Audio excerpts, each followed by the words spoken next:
Video में हम लोग जानेंगे इंसान और भगवान बीच में फर्क क्या होता है। वो भी इंसान ही बन के जन्म लेता है, मनुष्य भी इंसान ही बन के जन्म लेते हैं। अर्थात जन्म लेने की तरीका सेम है, मगर कोई भगवान बन जाता है तो कोई मनुष्य बन जाता है, कोई राक्षस बन जाता है। क्यों? आखिर क्यों? भगवान और इंसान में क्या फर्क है? बोली सेम है, हाथ और पैर सेम है, आंख भी मनुष्य और भगवान की सेम है, फिर भी वो भगवान क्यों कहलाता है, वो राक्षस क्यों कहलाता है, वो मनुष्य क्यों कहलाता है? आज के उस संदर्भ में हम लोग बातचीत करेंगे कि मनुष्य और इंसान में फर्क क्या है और राक्षस और देव यानी भगवान में फर्क क्या है। मनुष्य और राक्षस और भगवान आज के इस वीडियो में हम लोग जानेंगे। कहते हैं जो भगवान लोग होते हैं वो लोग कभी किसी को भेदभाव नहीं करते हैं, क्योंकि उन लोगों को पता होता है कि हम भेदभाव करेंगे तो कफ संबंधी रोग लगता है। आयुर्वेद में कफ संबंधी रोग के नाम पे चर्चित है। जैसे कफ संबंधी रोग में आपके इधर से ऊपर के रोग संबंधी में ले सकते हैं, जैसे चिंता, लोभ, लालच, तिरस्कार, क्रोध, अहंकार, घमंड, इस सब कफ संबंधी रोग में आता है, क्योंकि उसके मस्तिष्क, आंख और मुंह, नाक, कान से सुनकर पैदा होता है। आप लोगों को एक पता है कफ संबंधी रोग। कफ संबंधी रोग यहाँ से ऊपर से अर्थात हृदय से ऊपर संबंधी में विशेष संबंधी रोग के रूप में लेते हैं। कफ संबंधी लिए जाते हैं, क्योंकि कफ संबंधी में आंख, कान, नाक, मुंह, ये लोग अधिक काम करते हैं और इसी के कारण से मनुष्य में लोभ लालच पैदा होता है। लोभ लालच के चलते ही मनुष्य ऐसे दुष्कर्म कर बैठता है कि वो अपने आप के राक्षस बना लेता है। जन्म स्टाइल सेम है, फिर भी मनुष्य से भी राक्षस बन जाता है। मनुष्य से कोई भगवान बन जाता है, कोई मनुष्य ही रह जाता है, कोई राक्षस बन जाता है। आज के कफ संबंधी रोग में हम इस संबंधी जानेंगे कि कफ के कारण से ही मनुष्य भगवान बन जाता है, मनुष्य राक्षस बन जाता है, मनुष्य मनुष्य ही रह जाता है। जब आपके मन में लोभ लालच पैदा होगा तो वो ऐसा गिरा हुआ काम करेगा कि अपने माँ बहन कोई भी है उसे नहीं चिन्हेगा, नहीं पहचानेगा, कोई भी रिश्ता नहीं पहचानेगा। उसके मन में वो लोभ उत्पन्न हो जाएगा। जैसे मैं कोई चीज को देखा तो उस प्रति लोभ लालच पैदा हो गया। यही कारण से कब बिगड़ जाता है। और भगवान जिसे कहते हैं, भगवान के मन में कभी भी लोभ लालच पैदा नहीं होता है। वो हर पल हरदम आपके मदद के लिए बिना लोभ लालच के आपके मदद करता है, जिसे भगवान कहता है। आप भगवान बुद्ध के बारे में जान सकल जी। जिस समय बुद्ध ने घर छोड़ा था उस समय सारा दुनिया वाले ने थूक थूक किया था, क्योंकि एक राजा का संतान वो भी जोगी के धारण के रूप में घर बार पत्नी बीबी बच्चे छोड़कर चला गया। उस समय भगवान बुद्ध के कब बिगड़ा हुआ था, वो चिंता में था इस संसार के दुख और सुख प्रति। इसीलिए भगवान बुद्ध ने एक राजमहल छोड़ दिया। जिस राजमहल में सुख न मिले उस राजमहल में बैठने का फायदा क्या।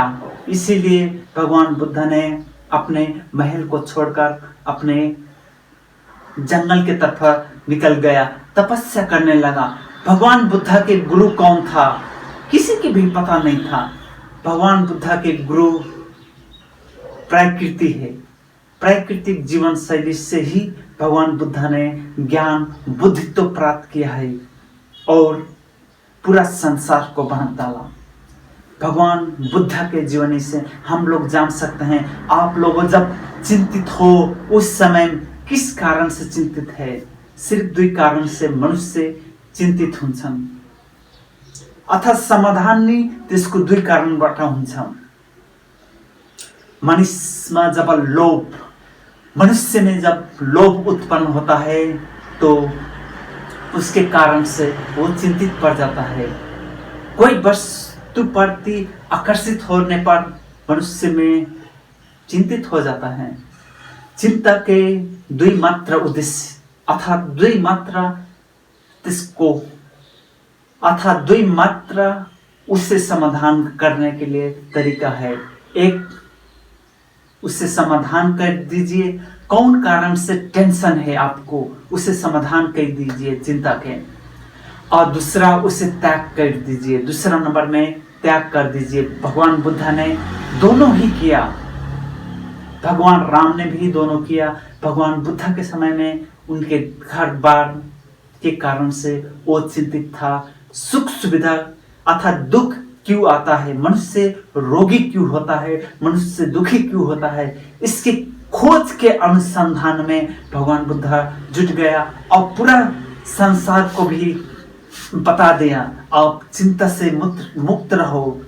ये सुख पाने के लिए दुख से लड़ना पड़ता है। भगवान बुद्धा कितने साल तपस्या किया, वो भी जंगल में, वो भी बारिश के मौसम में, वो भी दिसंबर जनवरी के महीना में, वो भी पूस माह के महीना में वैसा पानी बरसता था, वैसा ठंडा महीना में भी वो तपस्या करके अपने शरीर को प्राकृतिक रूप से भरपूर कर दिया और प्राकृतिक में घुल मिल गया, जिसके कारण बुद्धित्व प्राप्त हो गया भगवान बुद्धा को और पूरा संसार को बांट दिया। कप के कारण से ही आपके तन मन में लोभ लालच उत्पन्न होता है। अगर कफ बिगड़ जाएगा ना तो आपकी जिंदगी नरक बन जाएगा। आप कहीं भी जाएंगे आपको कभी भी सुख नहीं मिलेगा, आप भटकते रहेंगे। उसीलिए भगवान लोग जितना भी होता है वो कफ को अच्छा बनाते हैं, दूसरे की मदद करते हैं, गरीब दुखिया की मदद करते हैं। जो हरामी होता है, जो झगड़ालू किस्म के होते हैं, उनसे भी प्यार से बात करते हैं। वो लोग कभी धनी गरीब का भेदभाव नहीं करते हैं, इसीलिए उस लोगों को भगवान माना जाता है। और जो राक्षस लोग होता है वो साले लोग दूसरे के रगत पीने में मदद करते हैं अर्थात दूसरे के रगत पीने खोदते हैं और दूसरे के रगत पीने के लिए प्यासे होता है, दूसरे के संपत्ति हड़पने के लिए प्यासे होते हैं, भाई भाई के लिए लड़ जाता है, संपत्ति के लिए लड़ जाता है, क्योंकि उन लोगों में राक्षस के गुण पैदा हो जाता है। एक भाई दूसरे भाई के मार काटने में लग जाता है, एक कप संबंधी ही बिगड़ने के कारण है, राक्षस गुण आ जाता है। और मनुष्य में भी यही गुण आ जाता है। मनुष्य में गुण आ जाएगा तो एक नेपाली एक दूसरे इंडियन की गाली करता है, एक नेपाली दूसरा इंडियन को गाली करता है, एक नेपाली नेपाली में लड़ता है, इंडियन इंडियन में लड़ता है। एक कप बिगड़ने से हो जाता है, मनुष्य में भेदभाव जैसा उत्पन्न हो जाता है। ये तो साला नेपाली है, ये तो साला इंडियन है, कहकर भेदभाव उत्पन्न हो जाता है। इसीलिए भगवान और इंसान में फर्क है। भगवान बुद्धा के नेपाल में पूजते हैं, चाइना में भी पूजते हैं, जापान में भी पूजते हैं, भारत में भी पूजते हैं। वैसे भगवान राम के भी नेपाल में भी पूजा करते हैं और विदेशों में भी पूजा करते हैं। जहाँ जहाँ हिंदू लोग हैं वहाँ वहाँ भगवान राम की पूजा करते हैं। तो भगवान और इंसान में बस इतना ही फर्क है, उन लोगों का सोचने का दिमाग। भगवान किसे कहते हैं? जिसके कप अच्छा हो, जो दूसरे के मदद करते हैं, उसीलिए उन लोगों को भगवान माना जाता है। जो दूसरे के हेला करता है, धनी गरीब छुटाता है, जात जात में लड़ता है, उससे कहते हैं राक्षस और मनुष्य से गिरा हुआ। वो भी तो आपके विचार कौन सा है? आपके कप तो बिगड़ा नहीं है। आपके कप बिगड़ा है तो सुधर जाइए, आप संतुलित रहिए। यदि आपके कप बिगड़ा है तो भविष्य में आपके कितना रोग लगेगा वो तो आपके भी पता नहीं है। इसीलिए आप लोग सुधर जाइए, सब भर भगवान बनने की कोशिश कीजिए। अगर भगवान ना बन सके तो एक अच्छा इंसान बनने की कोशिश कीजिए। बस आज के वीडियो में इतना ही। आप तक नमस्कार।